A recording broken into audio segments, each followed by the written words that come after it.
Après de longues heures d'attente, le président de l'instance supérieure indépendante pour les élections, Nabil Bafoun, a annoncé la qualification des candidats Qaïs Saïd et Nabil El-Qaroui pour le second tour.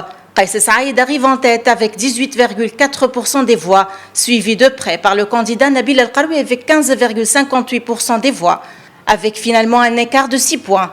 Tous deux se qualifient pour poursuivre la course au palais de Carthage.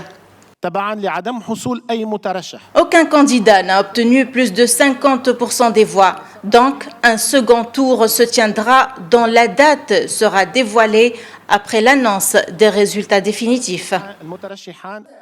Selon les résultats encore partiels du premier tour de l'élection présidentielle, un constitutionnaliste austère contre un homme d'affaires actuellement derrière les barreaux. D'ailleurs, c'est une première dans l'histoire de la Tunisie. Dans le deuxième tour et dans le cas de la victoire de Nabil El-Qaroui. Premièrement, nous déclarons sa victoire. Deuxièmement, nous transférons la décision de cette victoire au Parlement et on laisse la décision finale dans le camp des deux pouvoirs, législatif et judiciaire. Selon le président de l'ISI, la date du second tour du scrutin sera fixée après l'examen des recours qui devraient être déposés les 18 et 19 septembre prochains.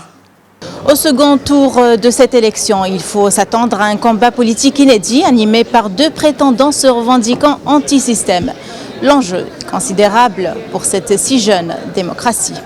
Najwa Bécha, Médiane TV, Tunis.